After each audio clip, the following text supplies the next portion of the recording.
Here we go.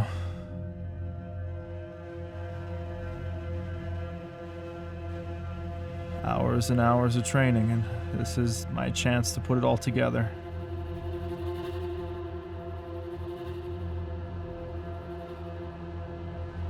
I walk off after my first squat.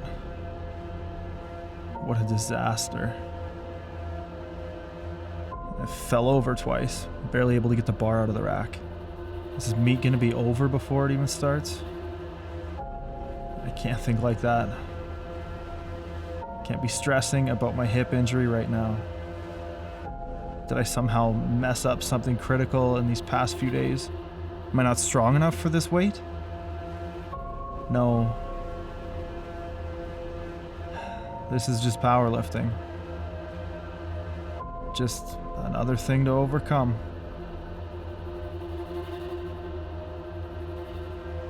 And I have to remind myself that this isn't the end of anything. It's just the beginning.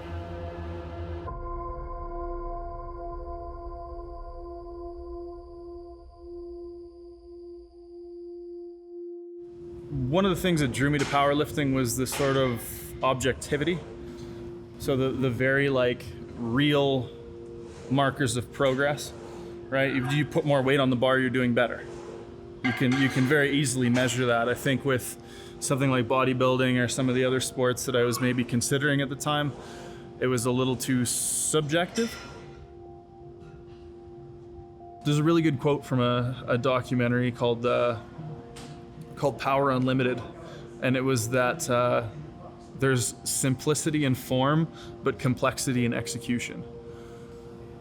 So with the power lifts, they're pretty simple, straightforward movements, but the layers of complexity that people don't understand are there within these simple seeming movements. To be able to move weights beyond, what people thought was humanly possible, even within the last 10 years, it's pretty cool. I don't know if I was fortunate or gifted or whatever when I kind of first got into powerlifting, but I had a lot of success. I had a lot of progress. I set a lot of records. I won a lot of championships. I had some best lifter awards at big international meets. And I definitely really enjoyed that sort of ride, but it petered out when I ran into my hip injury, and I was kind of set back and watched my peers progress past me. And I had to learn to change the way that I looked at powerlifting and to fall in love with the process more so than those achievements and those goals. And I think the only reason I'm still here, the only reason I'm still powerlifting, is because I learned to shift that mindset. It's not so much about the end goal, the end result, the whatever at this point. It's more about just really learning to enjoy the training and take that for what it is.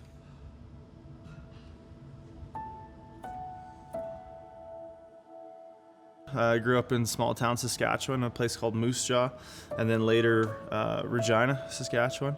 It's really flat there. And it's changed since I grew up there. Ironically enough, that was where I did my first powerlifting meet. After moving around the country a whole bunch, I ended up back in Moose Jaw doing my first powerlifting meet. I don't know if I want to say that there maybe wasn't a whole lot there for me after a certain point, but I definitely kind of needed to get out and figure things out for myself.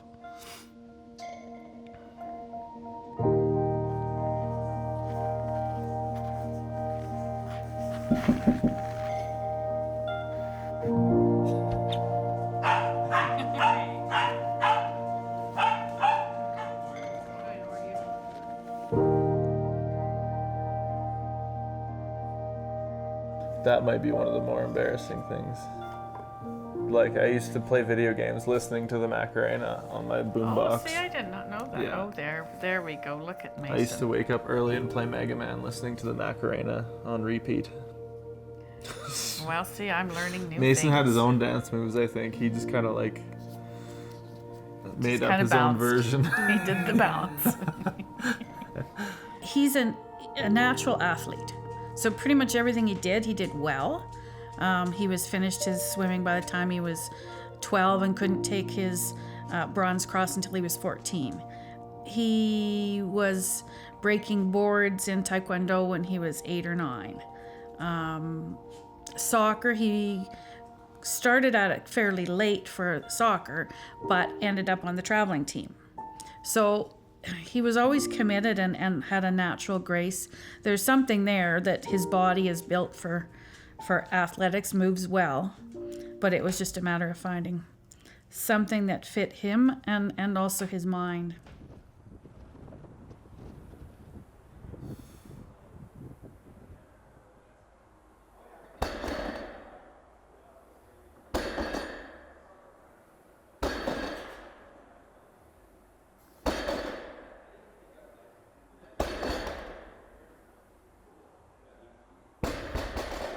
Oh, sorry, Neil.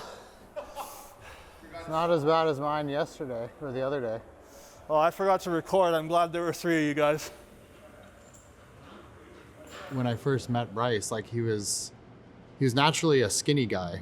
And I think just seeing him go from, back in the days of working at Pizza Hut and being this skinny little tatted up guy who, was singing in a metal band, being very interested and passionate about lifting, which I could tell right from the start, and doing his first powerlifting meet and putting up he put up a good total and he did fine, but it was nothing out of the ordinary. It was like anyone else's first meet. And then just all of a sudden seeing his lifts increase on this just exponential rise to these numbers that I didn't even think were possible to lift. That's just incredible for me to see. Like, to go from learning the technique to lifting that amount of weight, right? It just shows you how quickly you can progress in the sport. Well, I think that's the thing. Like, I wasn't necessarily super good at powerlifting when I first started. I started to improve really quickly, which is what fed the addiction. But it didn't seem like anything remarkable at the time. I just really, there was just this sort of unnameable, unidentifiable thing about it that I enjoyed. And at the time, I didn't really know what it was. I just liked it. I liked doing it. I liked the training. And then I competed and something just clicked. So I think when you first start lifting, you kind of don't really know what you're capable of. I think that you don't really know what it feels like to push against a max weight because you're just not good enough at the movement. You're not efficient enough.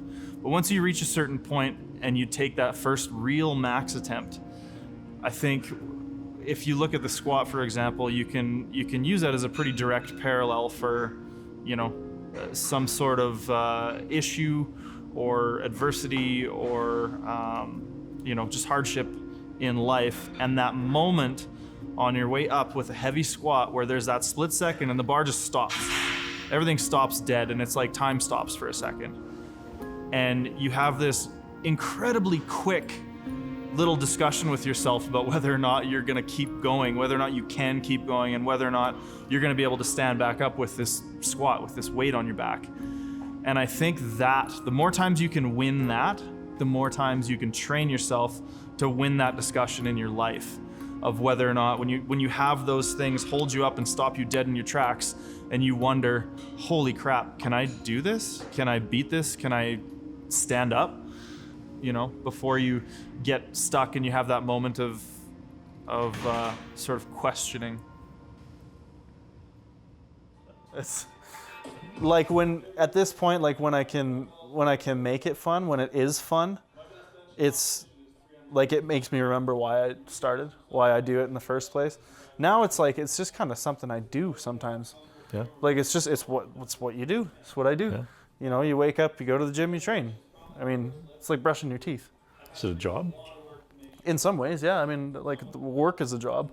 Yeah. The job is a job for sure. It's something I love doing, but it's still work.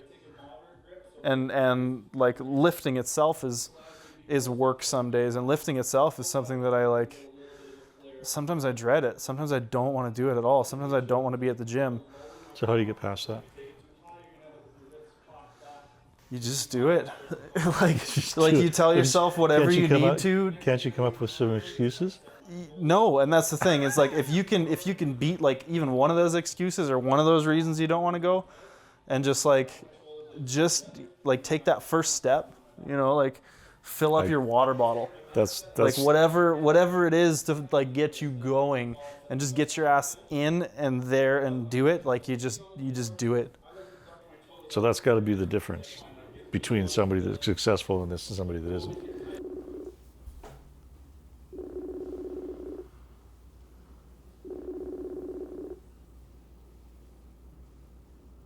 Okay, I can see you. Can you see me? It says it's connecting.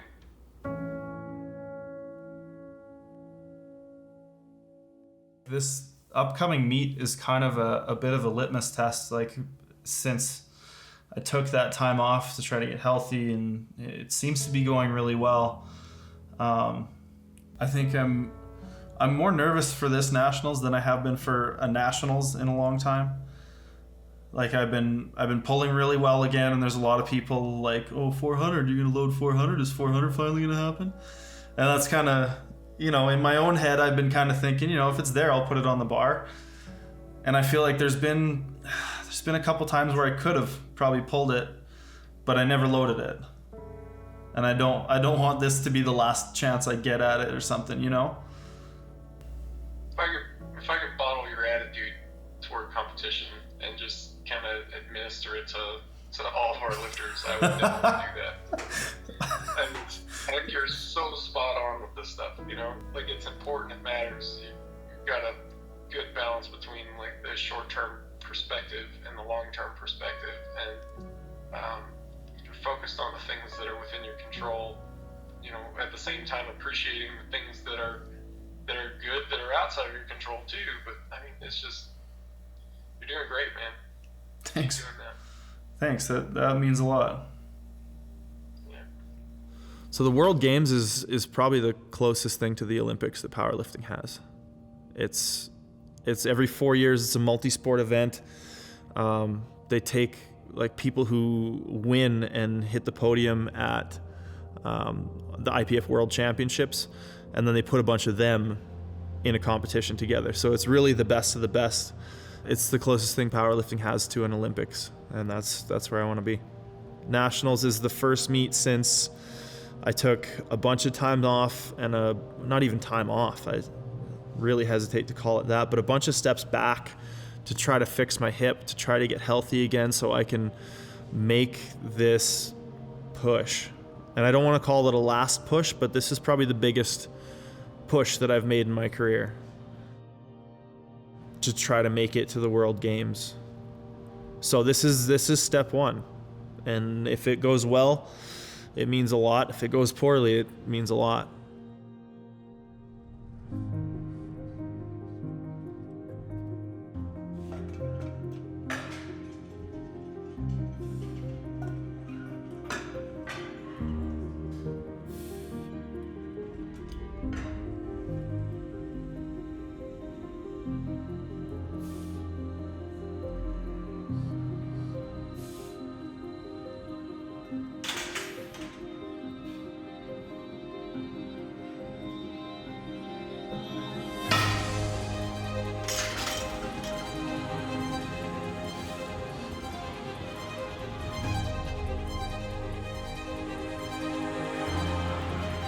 Nice.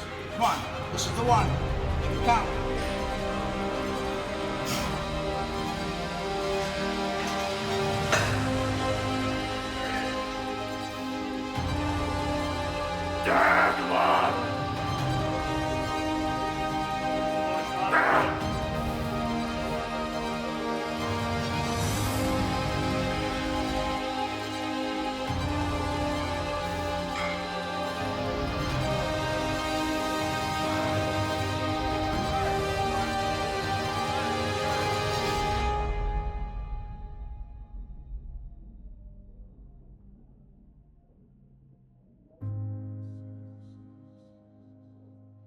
What am I scared of?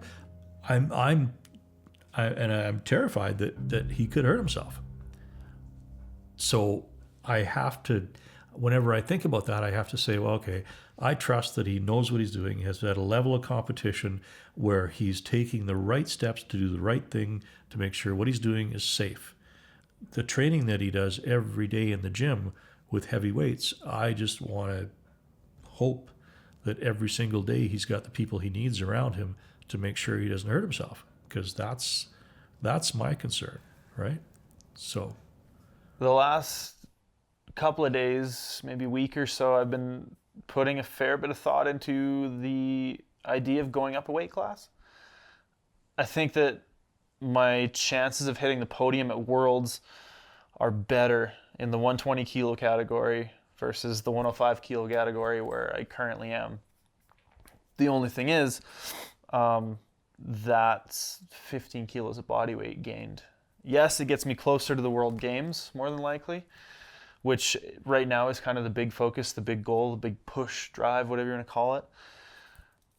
But I still, I don't know what I look like or how I feel at 120 kilos. It's obviously not going to happen overnight, but I still want to be able to walk the dog and go for hikes and all that kind of stuff. So I feel like it's probably going to be a bit of a trade-off. And I haven't exactly talked to my wife about this idea yet.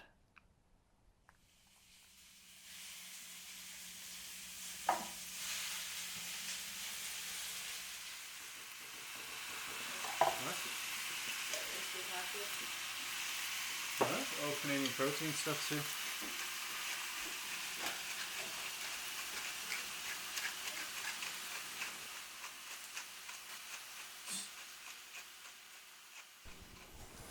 So babe, I've been thinking and doing some research on totals and stuff like that, and I wanted to ask you about it because obviously it matters or you're part of the decision, but what would you think about me going up a weight class after nationals?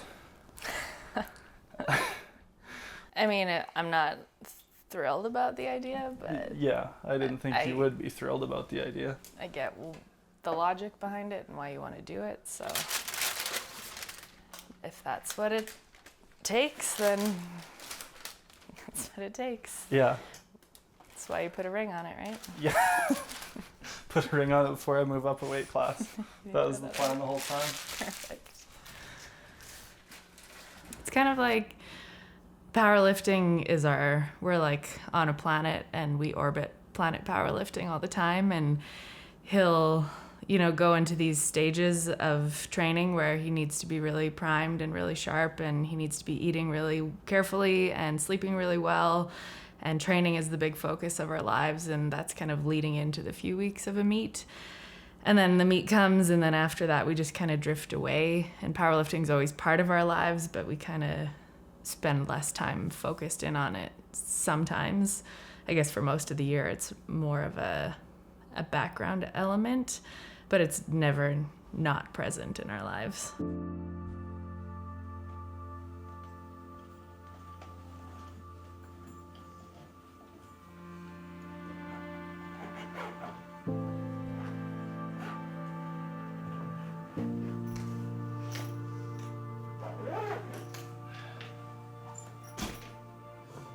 I feel more ready for this meet than I've felt for a meet in a long time. I think the last time I felt like this was probably 2014, when I set my first world record and won best lifter at North Americans. I went in just kind of knowing that I was ready and able to do what I needed to do. So, although I keep trying to convince myself otherwise, I think that I am ready and able to do what I plan to do. I've thought about, because I want to pull 400 kilos, I want to deadlift 400 kilos at this meet. And I've thought about loading 399. I've thought about, what if I just loaded 399 so there's no way I can't pull it next time. You know what I mean?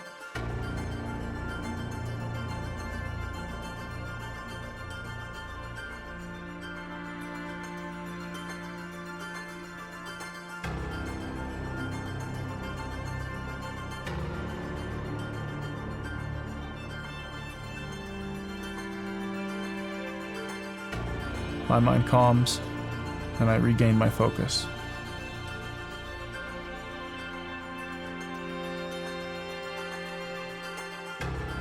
I put everything I've got into moving an immovable object.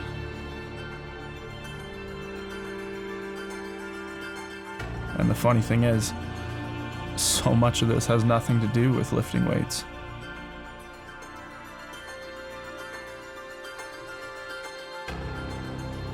It's about the people, and it's about the passion for a never-ending pursuit of progress. It's about falling in love with trying to be a better version of yourself. It's about commitment to that goal and perseverance through whatever gets thrown in your way.